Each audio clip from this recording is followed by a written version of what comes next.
सुनीति के पुत्र हुए हैं ध्रुव। उनकी सौतेली माँ ने अपमान कर दिया तो ध्रुव जी रोते हुए घर गए। छोटे से ध्रुव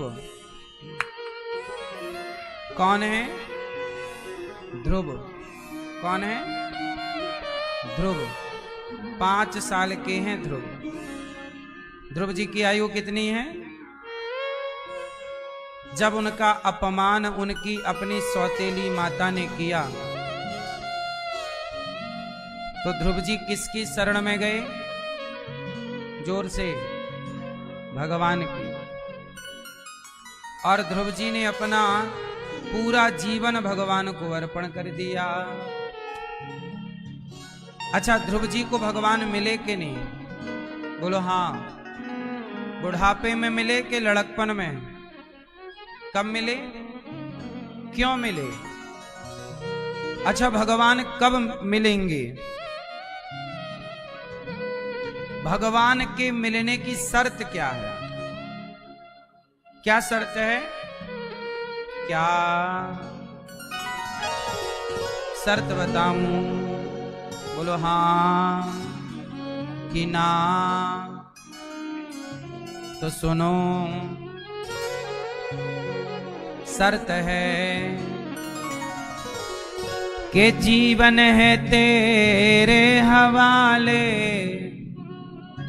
ओ मुरलिया वाले। शर्त है ये, जीवन है तेरे हवाले, मुरलिया वाले। मेरे मुरलिया वाले, मेरे सवरिया प्यारे, मेरे मुरलिया वाले, मेरे सवरिया प्यारे। भगवान कब मिलेंगे? जब आप अपना जीवन, ये जीवन है तेरे। अभी आपका जीवन किसके हवाले है? किसके हवाले? अभी तो आपने अपने आप को किसी और का बना के रखा है। अब क्या होना?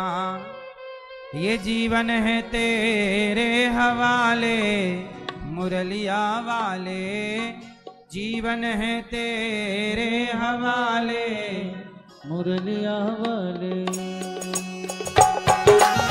जय हो।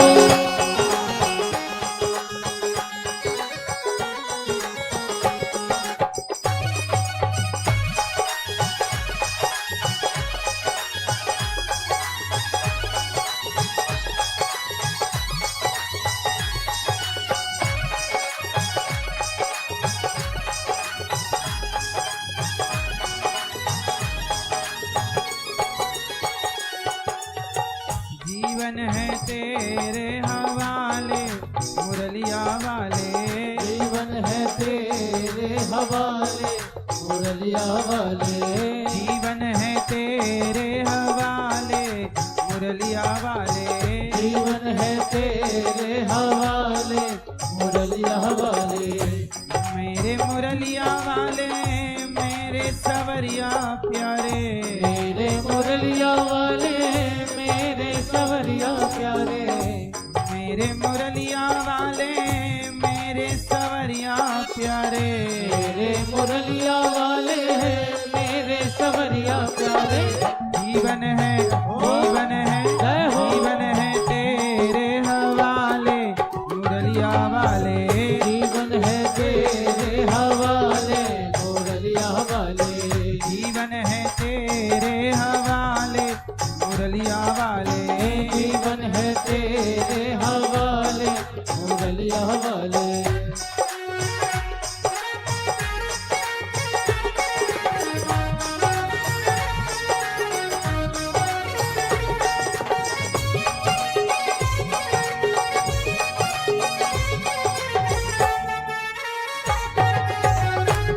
जय हो।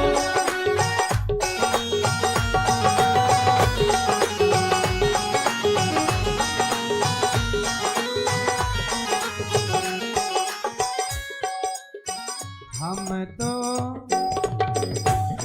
कठपुतली तेरे हाथ की। हम कठपुतली तेरे हाथ की, हम कठपुतली तेरे हाथ की, हम कठपुतली तेरे हाथ की, हम कठपुतली तेरे हाथ की। हम कठपुतली तेरे हाथ की। जैसे कठपुतली नचाने वाला नचाता है, ऐसे आपको कठपुतली बनना होगा। किसकी? हम कठपुतली तेरे हाथ की, हम कठपुतली तेरे हाथ की, चाहे तू जैसे नचा ले मुरलिया वाले, चाहे तू जैसे नचा ले मुरलिया वाले, जीवन है तेरे हवाले, मुरलिया वाले है जीवन है तेरे हवाले, मुरलिया वाले।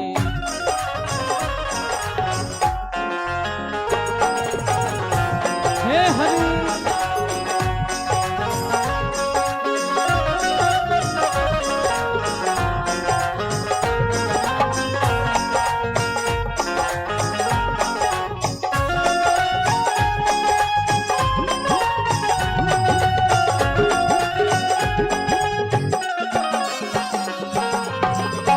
हम तो मुरली तेरे अधर की, हम तो मुरली तेरे अधर की, हम तो मुरली तेरे अधर की, हम तो मुरली तेरे अधर की, हम तो मुरली तेरे अधर की, हम तो मुरली तेरे अधर की, चाहे तू जैसे बजा ले मुरलिया वाले, चाहे तू जैसे बजा ले मुरलिया वाले है, जीवन है तेरे हवाले मुरलिया वाले, जीवन है तेरे हवाले मुरलिया वाले।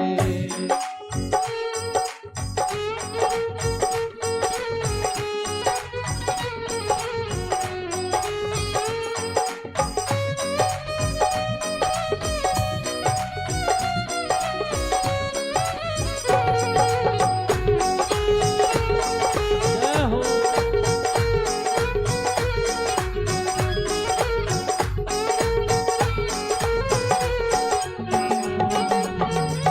हम दीवाने सब तेरे मोहन, हम दीवाने सब तेरे मोहन, हम दीवाने सब तेरे मोहन, हम दीवाने सब तेरे मोहन, हम दीवाने सब तेरे मोहन, हम दीवाने सब तेरे मोहन। हे कन्हैया हम तो आपके दीवाने हैं। अब तो कन्हैया अब तो गले से लगा ले मुरलिया वाले, अब तो गले से लगा ले मुरलिया वाले, अब तो गले से लगा ले मुरलिया वाले, अब तो गले से लगा ले मुरलिया वाले। मेरे मुरलिया वाले मेरे सवरिया प्यारे, मेरे मुरलिया वाले हैं मेरे सवरिया प्यारे, मेरे मुरलिया वाले मेरे सवरिया प्यारे, मेरे मुरलिया वाले हैं मेरे सवरिया प्यारे, जीवन है तेरे हवाले मुरलिया वाले जीवन है तेरे हवाले, मुरलिया वाले जीवन है तेरे हवाले, मुरलिया वाले जीवन है तेरे हवाले, मुरलिया वाले जीवन है तेरे हवाले, मुरलिया वाले जीवन है तेरे हवाले, मुरलिया वाले जीवन है तेरे हवाले, मुरलिया वाले जीवन है तेरे हवाले, मुरलिया वाले।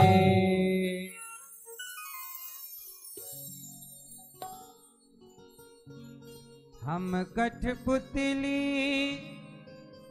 तेरे हाथ की, हम प्रभु के हाथ की, हम कठपुतली तेरे हाथ की, चाहे तो जैसे नचा ले मुरलिया वाले, चाहे तू जैसे नचा ले मुरलिया वाले।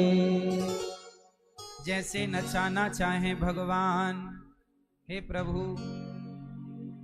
आप जैसे नचाना चाहें आप नचाइए। ध्रुव जी ने अपने आप को भगवान के हवाले कर दिया। मैया चुप रहो मेरी माँ, बोलो राधे राधे।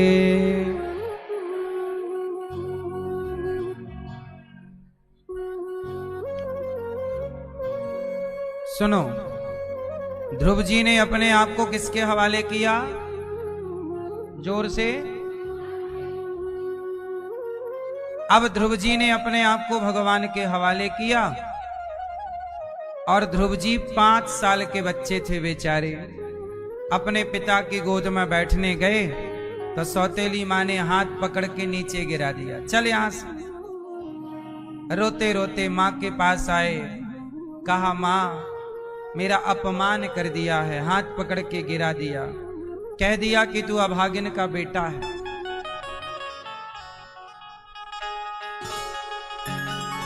माँ ने कहा कोई बात नहीं बेटा, तुझे पिता ने भले अपनी गोद में जगह ना दी हो, पर परम पिता की गोद में सदा भक्तों के लिए जगह खाली है, तू जा उनकी गोद में। ध्रुव जी बोले माँ ये भगवान परम पिता कहाँ मिलेंगे, बेटा थोड़ी सी तपस्या करनी पड़ेगी। हाँ माँ मैं करूंगा। तो जा, तुझे कोई गुरु मिलेंगे और गुरु तेरा मार्गदर्शन करेंगे। ध्रुव जी चल पड़े घर से। अब मैं भगवान को पाकर ही लौटूंगा। चले तो रास्ते में नारद जी मिल गए। नारायण नारायण। कहो बालक कहां जा रहे हो? ध्रुव जी ने कहा जा रहा हूं भगवान को पाने। नारद जी बोले भगवान को पाना बड़ा कठिन है, तुम छोटे हो, बड़े बड़े साधु जप तप करते हैं तब भगवान को पाते हैं, तुम तो बहुत छोटे हो। तो ध्रुव जी ने कहा कि गुरुदेव क्या छोटे बच्चे को भगवान नहीं मिलते? हाँ हाँ बेटा मिलते हैं। तो मुझे नहीं मिलेंगे? मिलेंगे। तो बताओ ना कैसे मिलेंगे? तब नारद जी ने एक मंत्र दिया, बोले इस मंत्र का जाप करो, कुछ नियमावली हैं उनका पालन करो, भगवान अवश्य मिलेंगे। जाओ। अब ध्रुव जी ने नारद जी ने ध्रुव जी को मंत्र दे दिया, ओम नमो भगवते। बस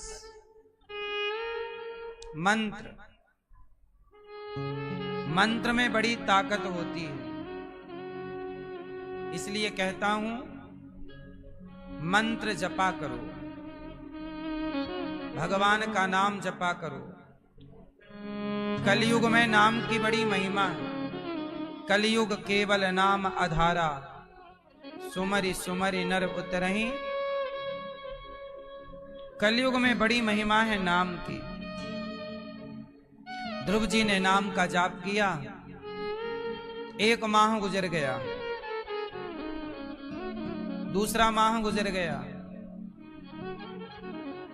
अब ध्रुव जी नाम जप कैसे करते? आप लोग भी नाम जपते हो और ध्रुव जी ने भी नाम जपा। अंतर जानते हो कितना है? अंतर केवल इतना है कि आप लोग नाम जपते हो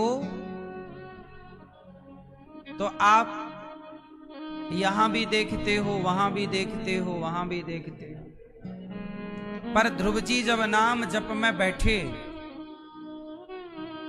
तो सवेरे से कब शाम हो गई, कब रात हो गई, 3 दिन बीत गए। एक आसन पर बैठे हैं, निरंतर जप चल रहा है। 3 दिन बाद होश आया तो लगा कि कुछ भूख लगी है। बच्चे थे ना 5 साल के। सोचिए 5 साल के ध्रुव जी ने जाप कैसे किया। ऐसे जाप किया कि एक बार नाम जप में बैठे, ऐसा चिंतन किया कि 3 दिन बीत गए, रात बीत गई, दिन बीत गए, कंटिन्यू नाम चल ही रहा। 3 दिन बाद समाधि खुली, ध्यान खुला तो लगा कि कुछ भूख लगी है। तो 3 दिन में एक बार, अब जंगल में थे तो जंगल में जो मिल जाए, तो वहां कैथ का पेड़ लगा हुआ था। कैथा बेल होता है ना, बेल, बेल की तरह ही एक कैथा होता है। कैथ वो खट्टा होता है, समझते हो। कैथ का फल खाया और कैथा जो जंगल में उपलब्ध हुआ खाए, और खा के फिर जाप चालू कर दिया। तो अब की बार जब समाधि लगी तो 1 महीने तक तो ऐसा चलता रहा कि 3 दिन की समाधि। 1 महीने बाद क्या हुआ कि नाम जप में बैठे तो 6 दिन तक बैठे ही रहे। मैया आप लोग 3 घंटे ठीक से नहीं बैठ पाते कि 3 घंटे शांति से कथा सुन लो। ध्रुव जी 6 दिन तक कंटिन्यू दिन रात बैठे रहे।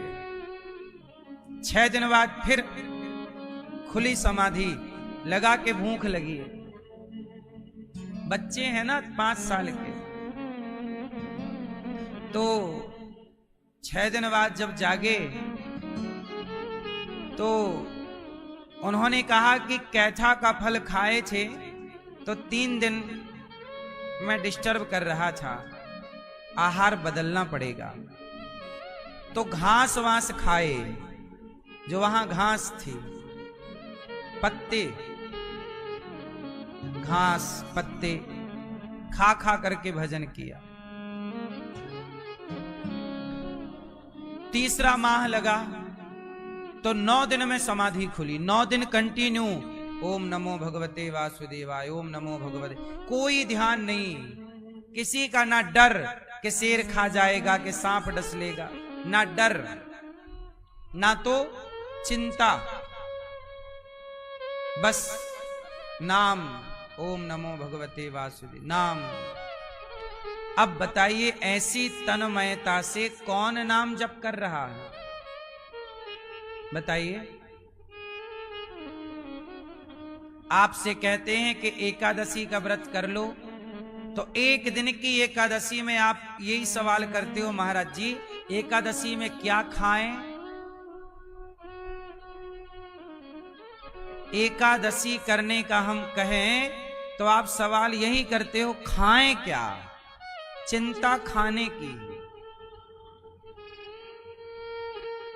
ऐसा कब हुआ कि आप सवेरे नाम जपने बैठे और शाम तक बैठे ही रहे, कब शाम हो गई पता नहीं चला। ऐसा कभी आपके साथ हुआ कि सवेरे नाम जपने बैठे और कब शाम हो गई पता नहीं चला। जबकि आप पंचायत करने बैठती हो या बैठते हो तो कब 3-4 घंटे गुजर जाते हैं पता नहीं चलता। टीवी देखने बैठे कब 4 घंटे गुजर गए पता नहीं चला। लेकिन नाम जपने बैठे तो कब 5 घंटे गुजर गए, ऐसा कब हुआ। सोचिए आपकी उम्र क्या होगी, क्या होगी आप लोगों की उम्र। किसी की 40, किसी की 50, किसी की 60, किसी की 30। सोचिए आपके 50 साल की उम्र में एक भी दिन ऐसा नहीं आया कि सवेरे से शाम तक भगवान का चिंतन हो। एक दिन आपने अपनी पूरी जिंदगी में एक दिन ईश्वर को नहीं दिया, और चाहते कितना कुछ हो। देने के नाम पे आप क्या देते हो? कब ऐसा दिन आया कि सवेरे से शाम हो गई और केवल नाम जब चलता रहा, श्रीमन्नारायण श्री। मेरी मां, नाम पहले के साधु संत जंगल में तपस्या करते थे, बैठे हैं सो बैठे हैं। आप लोग भी माला जपते हो, बार बार माला गिनते हो, कितना हुआ, कब 11 होए, कब रखें, कब टीवी देखें, कब जल्दी माला पूरा हो, कब पंचायत करें, कब माला पूरा हो, कब चाय पिए। बोलो हाँ।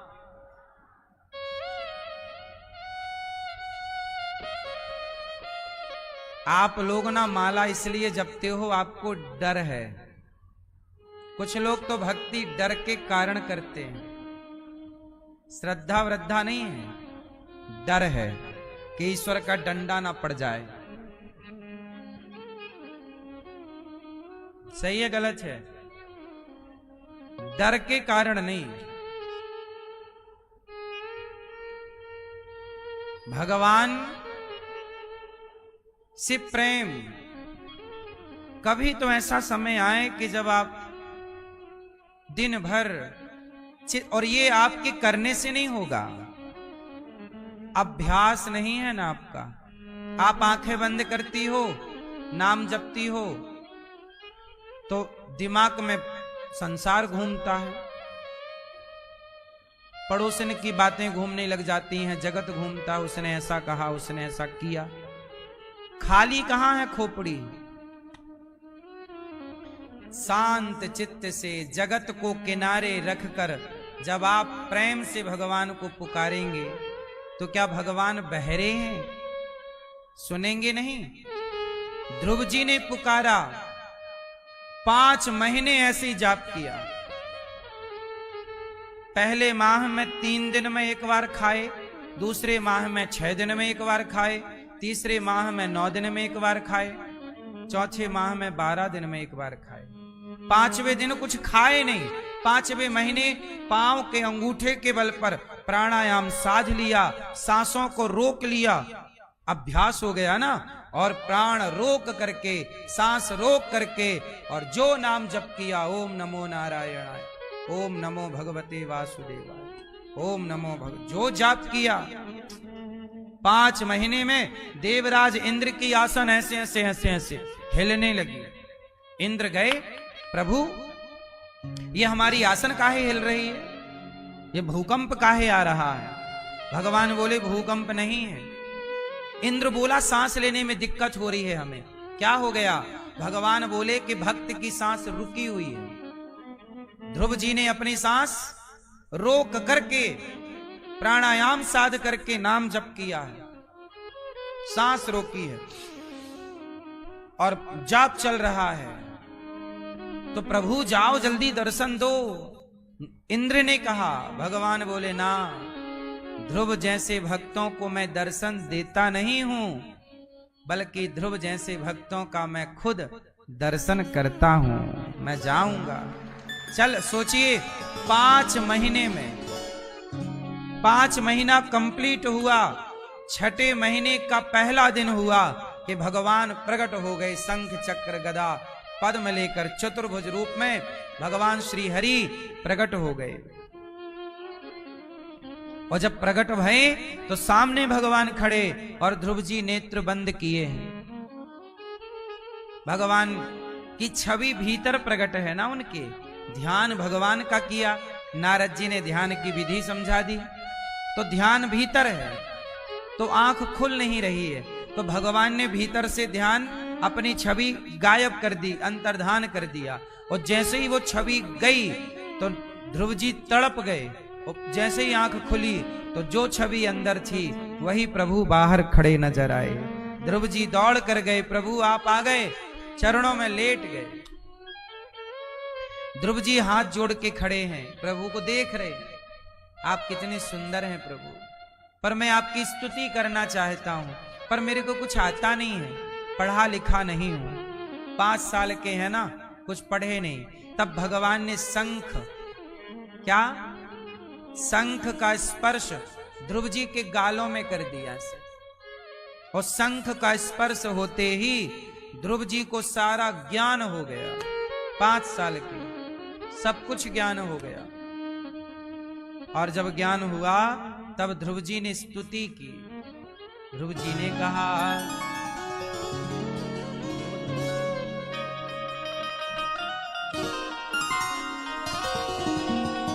ध्रुव जी को ज्ञान हो गया और ध्रुव जी ने कहा, योऽन्तः प्रविश्य मम वाचमिमां प्रसुप्तां संजीवयत्यखिल शक्तिधरः स्वधाम्ना अन्यास्तहस्तचरणश्रवणत्वगादीन् प्राणान्नमो भगवते पुरुषाय तुभ्यं। बड़े भाव से ध्रुव जी ने भगवान की स्तुति क्या कही, योऽन्तः प्रविश्य, हे प्रभु मेरे अंतःकरण में आप आ जाओ। जो आप सामने खड़े हो ना, आप मेरे अंदर आ जाओ, आप मेरे अंदर आ जाओ, मेरे मन के मंदिर में आप प्रतिष्ठित हो जाओ। मंदिर कहां बनाना चाहिए, बोलो। बाहर का मंदिर अलग है, भीतर का मंदिर सदा के लिए। इसलिए कहता हूं कि मंदिर बनाना है तो माटी का मंदिर नहीं, रेत सीमेंट का मंदिर नहीं, मन को ही मंदिर बनाइए तो भगवान प्रवेश यहां करेंगे। इसलिए यहां की मलिनता दूर होनी चाहिए। कहां की मलिनता दूर होनी चाहिए, मन की। और मन क्या बनना चाहिए, आजकल लोग मन को मंदिर नहीं बनाते, घर पर मंदिर बनाते। घर पे मंदिर बनाएंगे, कहेंगे महाराज जी हम भगवान को स्नान कैसे कराएं, भोग कैसे लगाएं। आप लोग ना बाहर ज्यादा देखते हो। अच्छा एक बात बताओ, जो बाहर है वो भीतर है या नहीं? जो ईश्वर, जो भगवान बाहर हैं, क्या वो भगवान भीतर नहीं है? बोलो। आपको भगवान ने बाहर बैठकर बनाया है कि भीतर बैठकर? बोलो। आपकी मां के पेट में आपको डिजाइन किया गया है। आपकी आंखें कहां लगी थी? बाहर के मां के पेट में। कहां? आपके पांव कहां लगे? हाथ कहां लगे? आपका शरीर कहां बना? तो अंदर कोई था ना जो बना रहा था, सही जगह आंख लगा रहा था, सही जगह हाथ लगाए, कोई था? तो वो बाहर है कि भीतर? तुम्हें बनाया ही उसने भीतर बैठ के, और तुम उसे बाहर ढूंढ रहे हो। समझदार बाहर नहीं देखता, समझदार मन के मंदिर में देखना चाहता है, भीतर। अज्ञानी लोग बाहर खोजते हैं, मोकू कहां तो ढूंढे बंदे, मैं तो तेरे पास में। मोकू मोकू कहां तो ढूंढे बंदे,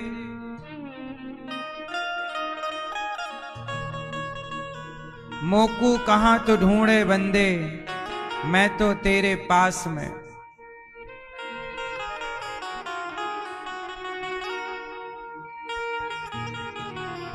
क्या कहते हैं, ना तीरथ में,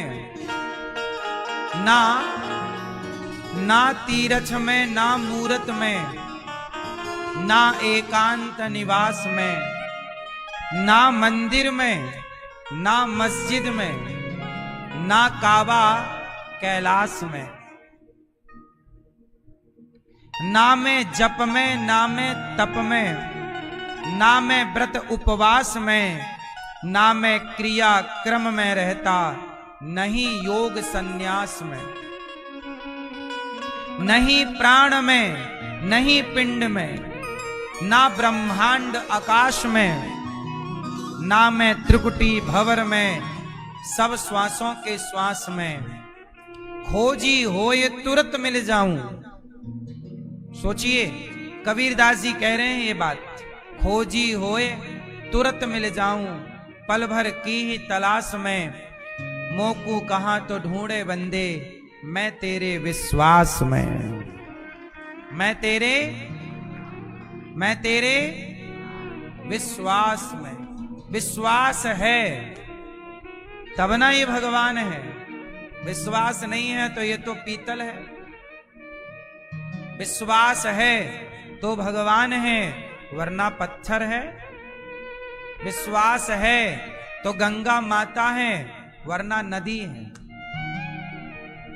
बोलो, कबीरदास जी कह रहे हैं कि ना तीरथ में, ना मूरत में, ना एकांत निवास में, ना मंदिर में, ना मस्जिद में, ना काशी कैलाश में, खोजी होए तुरंत मिल जाऊं, एक पल की ही तलाश में, मोकू कहां तो ढूंढे बंदे, मैं तो तेरे पास में। मैं तो तेरे पास हूं, यहां हूं, हृदय में, भीतर। इसलिए भाव आना चाहिए। भाव से, जैसे भाव क्या है, आपको भाव बनाना आता है? भाव आता है? आजकल भाव का मतलब क्या समझते हैं? गांव में लोग कह रहे भाव आ गए, उछल उछल के उच्छा उच्छा उच्छा उच्छा, ऐसे ऐसे करते बोले भाव आ गए। गांव में नहीं, वो अपने को मारते हैं ऐसे, वो मैया को ऐसे झूम बराबर झूम। बोले क्या हो गए? बोले भाव आ गए। नवरात्रि में नहीं, माताएं पूरे बाल बाल खोल के उच्छा उच्छा। बोलो हाँ, बोल दे देवी जी आ गई, ये आ गए। गांव में कहते हैं अरे भाव आ गए, भाव। ये भाव नहीं है। भाव क्या है? भाव क्या है ये समझने का विषय। आप समझाते हैं भाव क्या है। भाव किसे कहते हैं? भाव कहते हैं प्रेम को। भाव किसे कहते हैं? कहते हैं भाव से। भगवान को भाव से देखो। भाव मतलब प्रेम। प्रेम का ही पर्याय भाव है। अब भाव क्या है इसका बिल्कुल सटीक मीनिंग समझिएगा, सटीक अर्थ समझिएगा। भाव किसे कहते? जैसे आपको मैं भाव में जरा 2 मिनट के लिए लेकर चलूं, चलोगे? चलो, भाव बनाओ। आंखें बंद करना पड़ेगी आपको मेरे साथ, सावधान हो जाओ। जरा आंखें सब लोग बंद कर लो, अपनी अपनी आंखें बंद करो और भाव बनाओ। भाव बनाओ मीन्स इमेजिन करो। चलो मेरे साथ बैकुंठ, चलो सब लोग ऐसा भाव बनाओ कि जैसे बैकुंठ में लक्ष्मी जी भगवान नारायण के पांव दबा रही हैं, आप भी एक चरण लक्ष्मी जी दबा रही हैं तो भगवान के दूसरे चरण को आप दबा रहे हैं, हम दबा रहे हैं। भाव बनाओ कि हम भगवान के चरण दबा रहे हैं। भाव बनाओ कि हम भगवान की परिक्रमा कर रहे हैं। सब लोग भाव बनाओ कि हम गिरिराज जी पहुंचे हैं और गिरिराज जी की माटी को प्रणाम करके, रज को प्रणाम करके और गिरिराज जी की परिक्रमा कर रहे। सब लोग चलो भाव से ऐसा इमेजिन करो, भाव बनाओ, हम गिरिराज जी की परिक्रमा कर रहे हैं। सब चलो भाव बनाओ, हम गिरिराज जी की पैदल पैदल परिक्रमा कर रहे हैं। अब भाव बनाओ कि श्याम सुंदर, सुंदर से कन्हैया, घुंघराले से बाल, सुंदर सी बड़ी बड़ी आंखें, भगवान के गले में पुष्पों की माला है, भगवान के कमर में बांसुरी खुशी हुई है, बगल में श्री राधा रानी हैं। आप सोने के झूले पर बिठाकर भगवान को झूला झूला रहे हैं। भाव बनाइए कि भगवान झूला झूल रहे हैं, आप झूला झूला रहे हैं। जैसे केवट भगवान के चरण धो रहे हैं, आप भी भाव बनाओ कि हम भगवान के चरण पखार रहे हैं, चरण धो रहे। भाव बनाइए कि हम चरण धोकर चरणामृत पी रहे हैं। भाव बनाइए, भाव बनाइए कि हम भगवान को बढ़िया बढ़िया लड्डुओं का भोग लगा रहे हैं। अपने हाथ से भगवान को भोग लगा रहे लड्डू का। भाव बनाइए। अब प्रार्थना करिए। सामने भगवान हैं, भगवान श्रीमन नारायण बिहारी जी सामने हैं। भाव बनाइए कि हम बिहारी जी के मंदिर में हैं, बिहारी जी का दर्शन हो रहा है, लड्डुओं का भोग लगा रहे हैं, कमल के पुष्पों की माला पहना रहे हैं, परिक्रमा कर रहे हैं श्याम सुंदर की, और अब स्तुति कर रहे हैं। सब लोग मेरे संग कहो, बोलो हे नाथ, हम पापी हैं, अधम हैं, नीच हैं, दुष्ट हैं। हे प्रभु, हम जैसे हैं आपके हैं। हे नाथ, हमारे अपराधों को क्षमा कीजिए, हमें अपनी भक्ति प्रदान कीजिए। हे नाथ, माना कि हम पापी हैं, पर जैसे हैं हे नाथ हम आपके हैं। हे प्रभु, हमें स्वीकार कीजिए। अब आप लोग आंखें खोल लो, वही भगवान की छवि को अपने हृदय में प्रवेश कराओ। हे प्रभु, हे भगवान श्रीमन नारायण, आप यहां बैठी और हम आपके पांव दबाएं।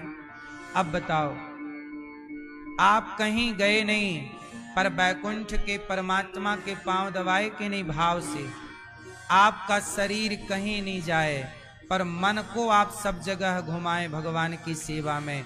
इसको कहते हैं भाव। जहां शरीर काम ना करे, जहां मन से आप काम कराएं, जहां मन को आज्ञा दी जाए, ए मन चल। अभी आप यहां बैठे, पर भाव से हम भगवान के पांव दबा, हम रोज भगवान श्रीमन नारायण के चरण दबाते हैं। एक पांव लक्ष्मी जी रोज दबाती हैं, एक चरण हम दबाते हैं।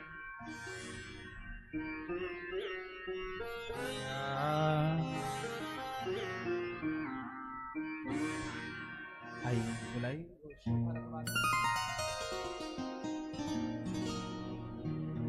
पूज्य हमारे श्री केंद्रीय संस्कृत विश्वविद्यालय के परम पूज्य स्वामी जी कुलपति जी डॉक्टर श्रीनिवास बरखेड़े जी, आप पधारे हैं पूज्य गुरुदेव भगवान के श्री चरणों में। कोटि कोटि नमन। पूज्य गुरुदेव भगवान आपको बारंबार नमन।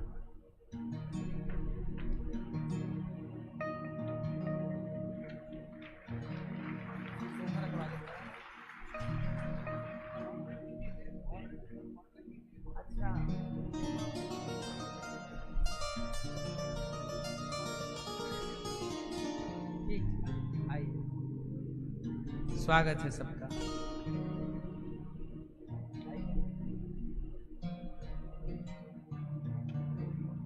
दर्शन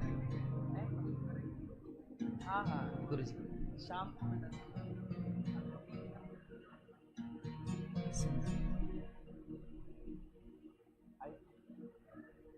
आइए, स्वागत है। ऐसे दिव्य महापुरुषों का दर्शन एक साथ हुआ, बड़ी कृपा की बात है।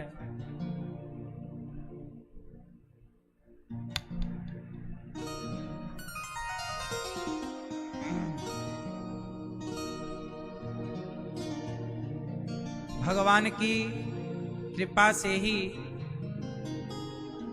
संतों का दर्शन दरस परस होता है। तो भगवान कहां विराजते हैं? एक होता है बहिर्मुखी। कौन होता है? एक होता है बहिर्मुखी और एक होता है अंतर्मुखी। जो बाहर खोज करता है वो बहिर्मुखी है और जो भीतर खोज करता है वो अंतर्मुखी है। और भगवान ईश्वर परमात्मा ब्रह्म, वह परमात्मा, वह भगवान, वह श्रीमन नारायण, भगवान बाहर के विषय नहीं है। भगवान कहाँ का सब्जेक्ट है? भगवान भीतर के विषय हैं। इसलिए आपसे बस इतनी प्रार्थना है कि बाहर की खोज कम करके अपने मन को नए मंदिर बनाने से अच्छा है कि अपने मन को ही मंदिर बनाया जाए, इसे सजाया जाए। आजकल मन मंदिर नहीं बन पाता, मन डस्टबिन हो गया है। आजकल मन क्या हो गया है? डस्टबिन हो गया, कचरा घर। हर गंदी बातें आपके मन में है, हर गलत विचार आपके मन में है। इसलिए कहता हूं कि शुद्धि कहां की हो? आज सच बताइए, किसकी शुद्धि करने की आवश्यकता है? किसकी शुद्धि करने की आवश्यकता है? जोर से। मन की शुद्धि करने की आवश्यकता है। नहाए धोए क्या हुआ? जो मन की मैल न जाए। नहाए धोए क्या हुआ? जो मन की मैल न जाए। यदि मन में कपट है, छल है और भगवान को पूज रहे हो, इसलिए तो स्पष्ट कहा तुलसीदास जी ने, निर्मल मन जन सो मोहि पावा, मोहि कपट छल छिद्र न भावा। निर्मल मन जन सो मोहि पावा, मोहि कपट छल छिद्र न भावा। इसलिए मेरी मां ध्रुव जी महाराज ने कहा, योऽन्तः प्रविश्य मम वाचमिमां प्रसुप्ताम। हे प्रभु, मेरी सोई हुई बुद्धि को आपने जगा दिया। हे प्रभु, मेरे भीतर अंतःकरण में प्रवेश। ध्रुव जी ने ये नहीं कहा कि मैं आपका एक मंदिर बनाऊंगा। ध्रुव जी ने ये कहा, योऽन्तः प्रविश्य, हे प्रभु आप मेरे अंतःकरण में प्रवेश कर जाइए और आप मेरे मन को ही मंदिर बना दीजिए। मुझे बाहर मंदिर बनाने की जरूरत। आजकल क्या चल रहा है? बाहर मंदिर बनाते हैं, चलो एक मंदिर और बनाते हैं, चलो एक मंदिर और बनाते हैं। आजकल बाहर मंदिर बनाने की बड़ी होड़ लगी हुई है। बोलो हाँ, सबको मंदिर बनाने हैं बाहर। योऽन्तः प्रविश्य मम वाचमिमां प्रसुप्तां संजीवयत्यखिल शक्तिधरः स्वधाम्ना, अन्यास्त चरण श्रवणत्वगादीन् प्राणान् नमो भगवते पुरुषाय तुभ्यम्। हे प्रभु, मेरे हाथ सदा आपकी सेवा में लगे रहें, आपकी और आपके भक्तों की। अच्छा, जब मन की शुद्धि होगी तो क्या क्या फायदा होगा? आज आप लोग रोज मंदिर जाते हैं, रोज दिया जलाते हैं, रोज नाम जप करते हैं, फिर भी परेशान हैं। क्यों? अच्छा एक बात बताओ मैया, यदि अंदर भी और बाहर भी प्रकाश चाहते हो तो दीपक कहां रखना पड़ेगा? कहां दीपक रखें कि भीतर भी प्रकाश हो और बाहर भी प्रकाश हो? जोर से मैया, ओ पीली मैया,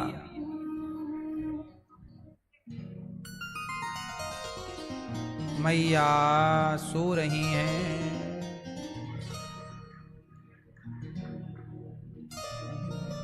राम नाम मणिदीप धरूं, जी है देहरी द्वार। तुलसी भीतर बाहिरो, जो चाहत उजियार। राम नाम मणिदीप धरूं, राम नाम का दीपक कहां रखें? द्वार पर। द्वार क्या है? जिह्वा। बाहर भी प्रकाश रहेगा और भीतर भी प्रकाश रहेगा। जब तक आपके भीतर प्रकाश नहीं होगा तब तक बाहर क्या नजर आएगा? आंखें भीतर से काम नहीं करेंगी तो आंखें बाहर से देख क्या पाएंगी? बाहर को तब देख पाएंगी आंखें जब भीतर सब सिस्टम सही हो। तो भीतर से सब सही होगा तब ना बाहर काम होगा। बोलो, भीतर ही सही नहीं है तो बाहर से कैसे होगा? समझ में आई कि नहीं? बोलो हाँ। इसका मतलब ये हुआ कि ठीक कहां करना है? मन को क्या बनाना है? मन को, इसी को कहते हैं भाव, कि हम यहां हैं पर भाव से वृंदावन, भाव से हरिद्वार, भाव से अयोध्या जी घूम आए, दर्शन कर आए। ध्रुव जी ने भगवान की स्तुति की। भगवान ने कहा जाओ पुत्र, 36,000 वर्षों का हम आपको राजा बनाते हैं। जगत में कोई इतना नहीं दे सकता जितना भगवान देते हैं। ध्रुव जी को राजा बना देते हैं भगवान। और ध्रुव जी अंत में भगवत धाम मृत्यु के सिर पर पांव रखकर भगवान के धाम चले गए। बोलिए भक्त वत्सल भगवान की जय। ध्रुव जी के वंश में एक से बढ़कर एक राजा हुए। आगे चल के भगवान पृथु हुए जिन्होंने 10,000 कान मांगे और प्राचीन बरही को पुरंजनोपाख्यान की कथा देवर्षि नारद जी ने सुनाई। एक बार क्या हुआ कि मनु जी के दूसरे पुत्र का नाम है प्रियव्रत, जिनका विवाह विश्वकर्मा की पुत्री वर्हिष्मति से हुआ। और इन्हीं के वंश में भगवान ऋषभदेव जी हुए। ऋषभदेव जी के 100 पुत्रों को उन्होंने कहा, नायम देहो देह भाजाम्रलोके, कष्टान कामान नरहते विडभुजाम। ये तपो दिव्यम पुत्र कायेन सत्वम, शुद्ध्यैद्यस्मात् ब्रह्म सौख्यम त्वनन्तम।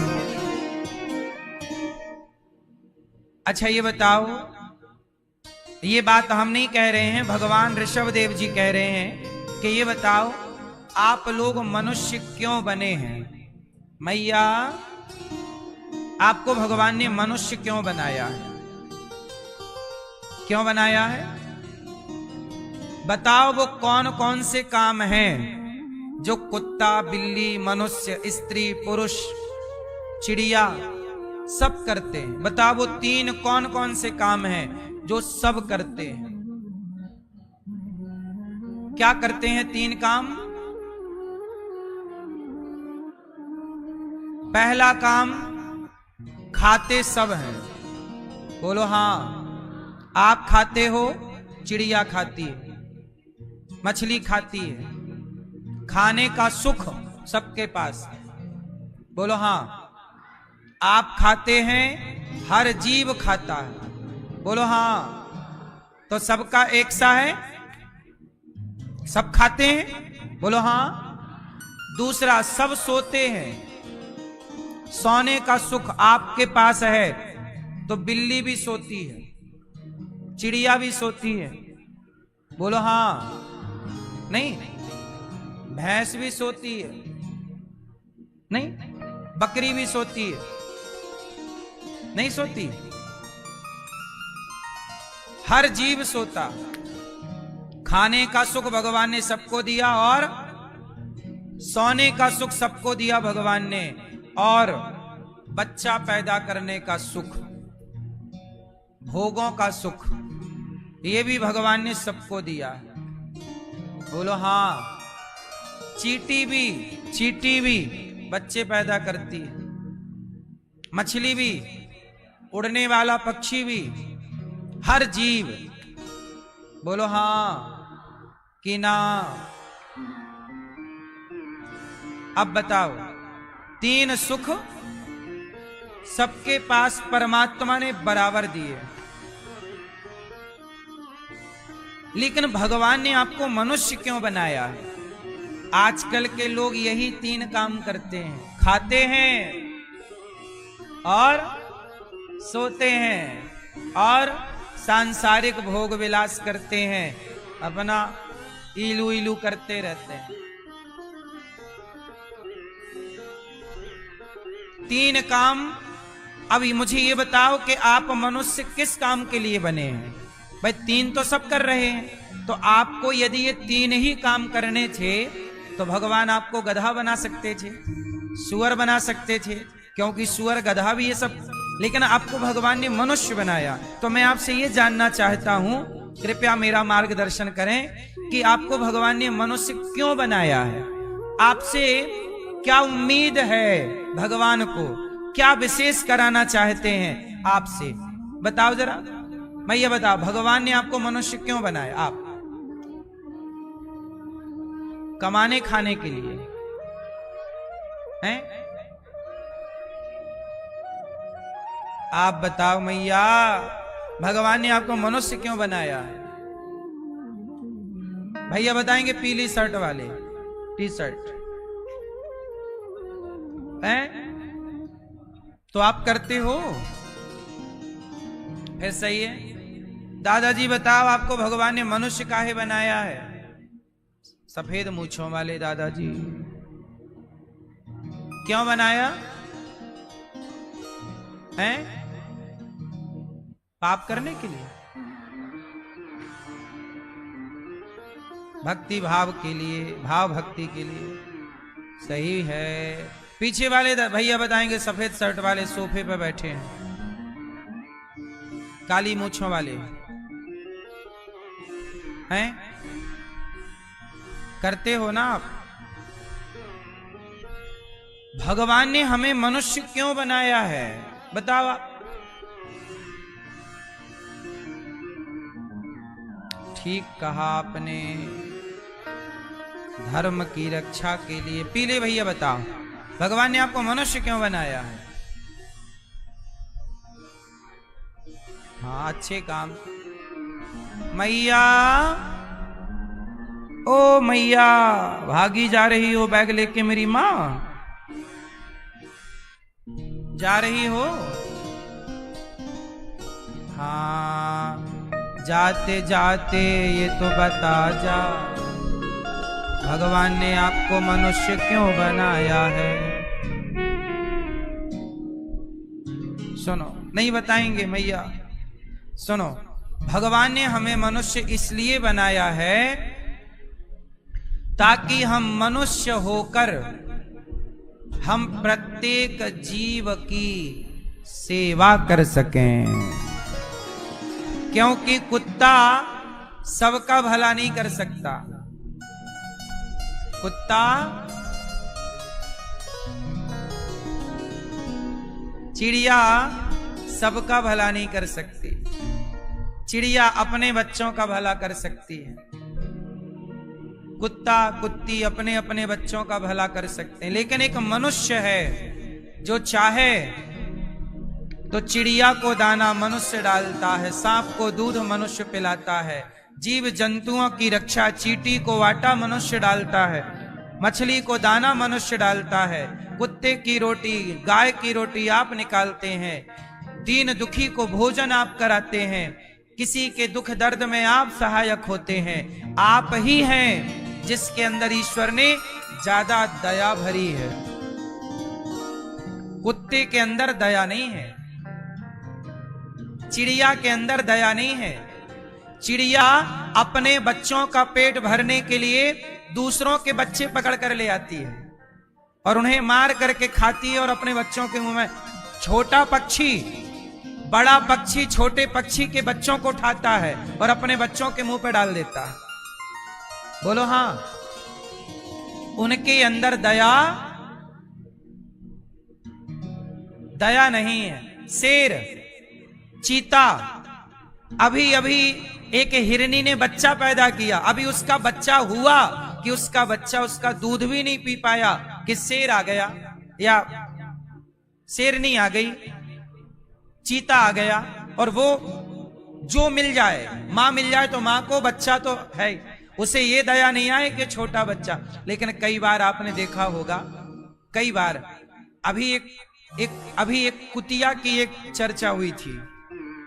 एक महिला ने अपने बच्चे को झाड़ियों में फेंक दिया, एक महिला ने, तो उसी झाड़ी के पास ना एक कुतिया के बच्चे थे। तो वो कुतिया वो गई वहां पे और देखा कि कोई बच्चा पड़ा है, तो उसने बच्चे का कपड़ा मुंह से पकड़ा, खींच करके अपने बच्चों के पास ले गई और अपने बच्चों के साथ उस बच्चे को भी रखा जो इंसान का बच्चा था, और अपने शरीर की गर्मी उस बच्चे को देती रही। ये घटना फरवरी की है, मार्च की शुरुआत की। मौसम ठंडा था, रात को फिर भी ठंडी थी, बच्चे को ठंडी लगती, तो उसने अपने बच्चों के साथ उसको रखा और अपनी गर्मी शरीर की और बच्चों को भी सबकी गर्मी उस बच्चे को दी। कुतिया थी वो, पर उसने एक बच्चे की रक्षा की। हम ये नहीं कहते कि जानवरों के अंदर दया नहीं है, हम ये, शेरनी भी कई बार दया करती है, वो छोटे नवजात बच्चे को नहीं खाती, कई बार देखा होगा छोड़ देती है। हो सकता है भूख ना रही हो। हम ये नहीं कहते कि दया बिल्कुल नहीं होती, जानवरों में भी कई बार दया देखने में आती है। इंसानों से ज्यादा समझदार कई बार जानवर दिखता है, इंसान से ज्यादा वफादार कुत्ता होता है। इंसान इतना वफादार कभी नहीं हुआ जितना वफादार कुत्ता है, सदा से, तो वफादार है वो।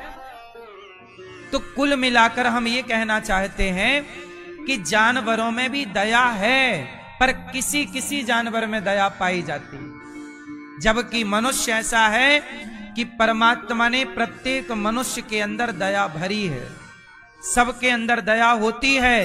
लेकिन आज का मनुष्य इतना गिर चुका है कि वह अपना पेट भरने के लिए कहीं पक्षी मारेगा, कहीं बकरा मारेगा। आजकल का इंसान भी जानवरों से बदतर निर्दयी हो गया। ईश्वर ने तो दया भरी है, इसलिए कहता हूं, आप खाए, सोए और बच्चे पैदा किए तो ये काम तो जानवर भी करते हैं। मनुष्य बने हो तो आओ समाज की सेवा करते हैं निष्काम भाव से। मानव की सेवा से ही, नर सेवा से ही नारायण प्रसन्न होते हैं। भगवान ने क्यों भेजा है? अब जैसे ये दास अनिरुद्ध को भगवान ने क्यों भेजा? मेरी जन्मभूमि मध्य प्रदेश जबलपुर के पास की है, पर बिहारी जी ने मुझे वृंदावन बुला लिया। मैं वृंदावन आया नहीं। बिहारी जी की मर्जी के बिना यहां कोई आ सकता है? राधा रानी की मर्जी के बिना कोई आ सकता है? यहां मुझे राधा रानी ने, बिहारी जी ने बुलाया। और बुलाया क्यों? क्योंकि बिहारी जी को इस शरीर से अखंड रसोई की सेवा, वृद्ध माओं की सेवा, गौ माता की सेवा और गुरुकुल की सेवा करानी थी इस शरीर से। इसलिए भगवान ने विशेष काम के लिए दास को वहां से यहां बुलाया। मैं नर्मदा तट का व्यक्ति हूं, नर्मदा मां के तट पर रहने वाला, नर्मदा मां की सेवा करने वाला। आज यमुना मैया ने मुझे बुलाया है, तो बताइए क्यों बुलाया है? यूं ही नहीं बुलाया, इस शरीर से वो कुछ काम कराना चाहते और मैं कर रहा हूं। भगवान की मर्जी से सब कार्य गौरी गोपाल में 315 वृद्ध माओं की सेवा, अखंड रसोई की सेवा आप देख रहे हैं। देखा कि नहीं? अब बताइए, भगवान ने हर व्यक्ति को कोई ना कोई उद्देश्य के लिए धरती पर भेजा है। अब आप लोग भूल गए अपना उद्देश्य, तो हम क्या करें? अब आप दारू पीने लग गए, शराब पीने लग गए, उद्देश्य भूलकर गलत काम करने लग गए, बहन बेटियों को छेड़ने लग गए। इसके लिए थोड़ी भगवान ने तुम्हें यहां धरती पर भेजा है। जाओ बेटा कुछ अच्छा काम करो। क्या करो? लेकिन आप अच्छा काम नहीं करते। इसलिए कहता हूं मेरी मां, आपको अच्छे अच्छे काम करने चाहिए। ये मानव शरीर अनमोल है। अब बताओ, अनिरुद्धाचार्य को ये शरीर आज मिला है, अब बताओ ये मानव तन अब कब मिलेगा मुझे? अब यदि ये शरीर छूटा मेरे से, जरा सोचिएगा, अनिरुद्धाचार्य का ये शरीर यदि छूटा तो बताओ अब कब मिलेगा मुझे? अगले जन्म में कहां जाऊंगा, क्या बनूंगा, कहां जाऊंगा, मुझे ही नहीं पता। इसलिए आज मौका है, इस मौके को क्यों गवाऊं? अगला किसने देखा? जो होगा होगा, लेकिन आज जो मिला है अवसर, हम उसे शराब पी के क्यों गवाएं? झूठ कपट गलत करके क्यों गवाएं? आओ इस अवसर को सही सेवा, मानव जाति की सेवा में लगाएं, अच्छे काम करें। आज हम हैं, कल हम नहीं रहेंगे। जब तक आप हो, अच्छे काम करने चाहिए।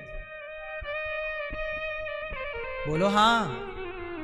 क्योंकि एक तारीख ऐसी आती है कि जब आप, जैसे उदाहरण देखिएगा, हमारे देश के प्रधानमंत्री, पहले पूर्व प्रधानमंत्री जी का नाम था डॉक्टर मनमोहन जी। मनमोहन जी हुए, यही नाम था। मनमोहन जी लगभग 10 वर्ष प्रधानमंत्री रहे। बोलो हां, बोलो हां। अब 10 साल प्रधानमंत्री थे, उन्हें 10 साल के लिए ईश्वर ने मौका दिया। बोलो हां। जाओ बेटा, कर दो देश की सेवा, पहुंचा दो शिखर पर इस भारत माता को। अब उन्होंने क्या किया, क्या नहीं किया, ये तो ईश्वर उनसे जवाब मांगेंगे और वो उनको जवाब देंगे। वो क्या सही किए, क्या गलत किए, ये ईश्वर का और उनका मामला है। लेकिन अब वो इस धरती को छोड़कर चले गए कि नहीं? कौन रहा, कौन प्रधानमंत्री रहा, बताओ? बोलो, चले गए कि नहीं? फिर आज वर्तमान में मोदी जी प्रधानमंत्री हैं। अब मोदी जी को मौका मिला है, 15 साल हो रहे हैं और 20 साल होंगे। इसके बाद तो मोदी जी को भी अपना कार्यकाल पूरा करना ही पड़ेगा, क्योंकि हर व्यक्ति को ईश्वर ने एक टाइम दिया है। फिर भगवान इनसे भी पूछेंगे, क्या करके आए हो, आपने गौ हत्या बंद की? तो मोदी जी क्या जवाब देंगे कि जी मैं प्रधानमंत्री तो था, मैंने 1000 के नोट तो बंद किए, 2000 का नोट तो बंद किया, पर गौ हत्या बंद नहीं कर पाया। ये बोलना पड़ेगा मोदी जी को कि भाई मैं गौ हत्या नहीं बंद कर पाया। फिर मोदी जी को भी हिसाब ईश्वर के सामने देना पड़ेगा। इस धरती पे सबको अवसर मिलता है, किसी को 5 साल का, किसी को 10 साल का, उस कम टाइम पे आपको काम करने होते हैं। ये मानव शरीर भी आपको कम वक्त के लिए मिला है। मानव शरीर कम वक्त के लिए मिला है, कम समय के लिए अनिरुद्धाचार्य को मिला है। एक दिन अनिरुद्धाचार्य भी जाएगा, आप भी जाओगे। भगवान पूछेंगे अनिरुद्धाचार्य बताओ क्या करके आए? मैं कहूंगा कि मैं तो प्रधानमंत्री था नहीं, तो मैं तो गौ हत्या बंद नहीं कर सकता था, लेकिन जितना हो सका मैंने गौ माता की सेवा की है, गौशाला बना करके मैंने वृद्ध माओं की सेवा की है। गौरी गोपाल में कोई भी आता है भूखा नहीं जाता, सबको भोजन मिलता है। ये मेरा तब का जवाब तैयार कर रहा हूं जब जाऊंगा कि प्रभु ये रहा हिसाब। अच्छा बताओ, मोदी जी से भगवान सवाल करेंगे कि नहीं कि तुमने गौ हत्या क्यों नहीं बंद की? क्या बोलेंगे मोदी जी? वहां भगवान फिर मन की बात ना सुनेंगे, फिर अपने मन की सुनाएंगे भगवान कि मोदी जी आपको हमने देश का प्रधानमंत्री बनाया था, आपने गौ हत्या क्यों नहीं बंद की, गाय का सम्मान क्यों नहीं बढ़ाया। गाय के लिए भगवान कहेंगे मैं बैकुंठवासी नारायण कृष्ण बनकर जाता हूं और गाय की सेवा मैं करता हूं। मेरी गाय को आपने मरवाया, हत्या होने दी, बूचड़ खाने को लाइसेंस देते रहे। सवाल तो बनता है, और ये सवाल मैं नहीं पूछूंगा, ये सवाल मनमोहन जी से भी भगवान ने पूछा होगा। मनमोहन जी जब आप प्रधानमंत्री थे आपने क्यों नहीं गौ हत्या बंद की। मनमोहन जी से भी सवाल होगा कि नहीं। मनमोहन जी के पहले कौन प्रधानमंत्री था, अटल बिहारी जी, उनसे भी सवाल होगा। अटल बिहारी जी के पहले कौन था, इंदिरा गांधी रही होंगी शायद, मुझे बहुत क्लियर नहीं है, पर इंदिरा गांधी भी प्रधानमंत्री थी। इंदिरा गांधी जी से भी भगवान सवाल करेंगे, इंदिरा गांधी जी गौ हत्या क्यों नहीं बंद की, आप प्रधानमंत्री थी, क्या करके आई हो। सबको मरना है, सब राख हो जाएंगे। मौका मिले अच्छा काम करना, मौका मिले, मौका मिला है दारू ना पीना, गलत काम ना करना। मानव शरीर एक अवसर है, इस शरीर को पाकर आओ, अच्छे काम करने, सेवा कर लें, बच्चों को पढ़ा लिखा दें, स्कूल कॉलेज बनवा सकते हो तो बनवा दो, समाज को निःशुल्क शिक्षा दे सकते हो तो दे दो। मेरा मन है कि मैं एक विद्यालय बनाऊं, कक्षा 1 से लेकर 12वीं तक, और बच्चों को निःशुल्क पढ़ाऊं, बच्चों को निःशुल्क पढ़ाऊं, बच्चों को पढ़ाऊं। सीबीएसई बोर्ड के स्तर की शिक्षा, बच्चों को शिक्षा भी और संस्कार भी। अभी नेपाल में नए प्रधानमंत्री बने युवा, उन्होंने सारे प्राइवेट स्कूलों को बंद कर दिया और सरकारी स्कूलों में कहा कि नेताओं का बच्चा भी यहीं पढ़ेगा, इसी को हम ठीक करेंगे। शिक्षा को मजबूत करना चाहिए, शिक्षा पर काम करना चाहिए। बोलो हां। शिक्षा जिस देश की अच्छी होगी उस देश में सब कुछ अच्छा होगा। आप कितने लोग भारत माता से प्यार करते हैं, करते हो? कितने लोग चाहते हो कि गौ हत्या बंद हो? कितने लोग चाहते हो कि भारत की शिक्षा और स्वास्थ्य फ्री हो? शिक्षा और स्वास्थ्य मतलब इलाज,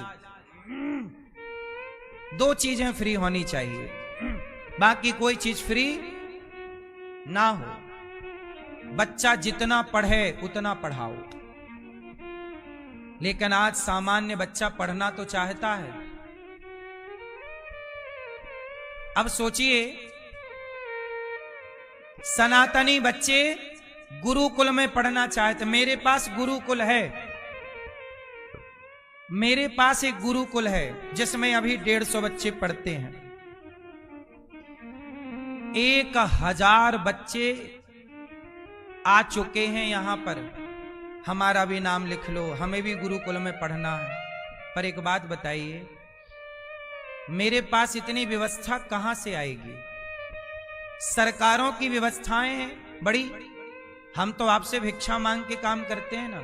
सरकार हमें पूरे भारत की स्कूल सौंप दे, 5 साल में इस देश के स्कूल ऐसे हो जाएंगे और ऐसी व्यवस्था हो जाएगी कि पूरे भारत के प्रत्येक बच्चे को नेता का बेटा हो या मजदूर का, एक सी शिक्षा प्रणाली होगी सबके लिए, एक सी शिक्षा पर सबका अधिकार होगा।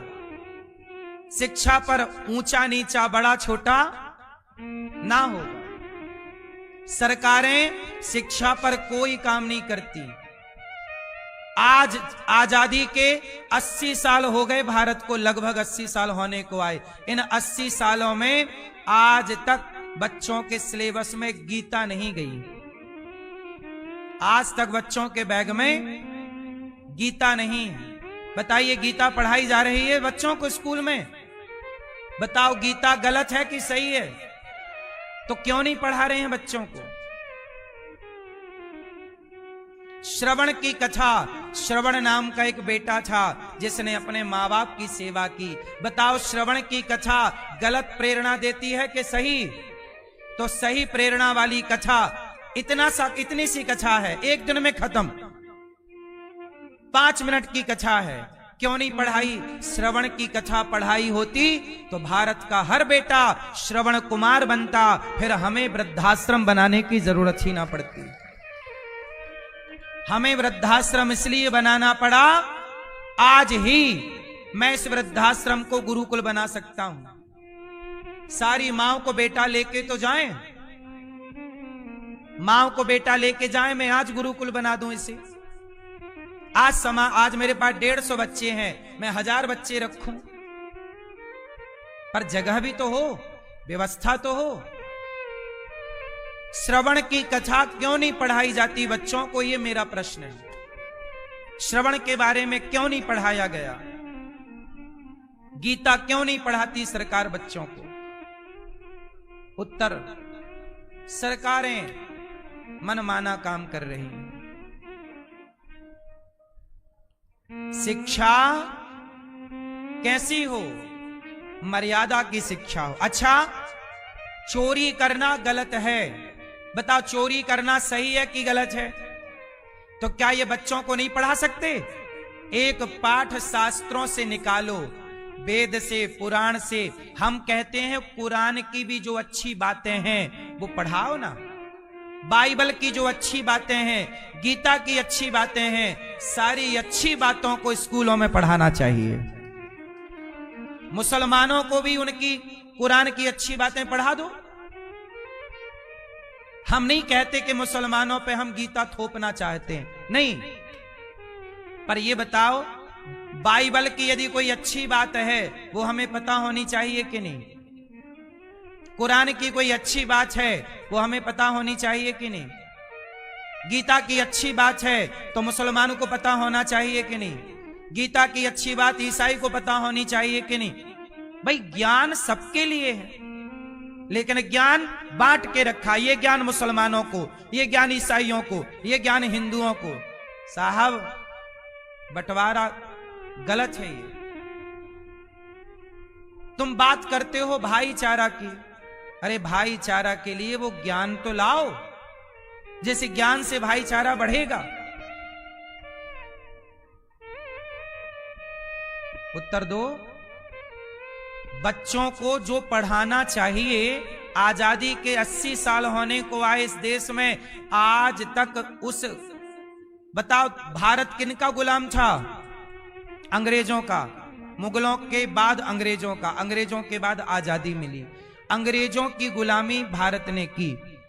आज भी आपको आश्चर्य होगा सुनकर, जो आप लोग पढ़ते हो स्कूल में, कॉलेज में, वो सिलेबस किसने डिजाइन किया है स्कूल कॉलेज का? बोलो। एक अंग्रेज था, उसका नाम था मैकाले। क्या नाम था? उस मैकाले नाम के अंग्रेज का सिलेबस आज भी पढ़ाया जा रहा है। उसकी डिजाइन की गई शिक्षा, जब अंग्रेज चले गए तो उस अंग्रेज की शिक्षा क्यों थोपी जा रही है हिंदुस्तान में? फिर उसकी शिक्षा डस्टबिन में डालकर भारतीय शिक्षा होनी चाहिए ना। हमारे देश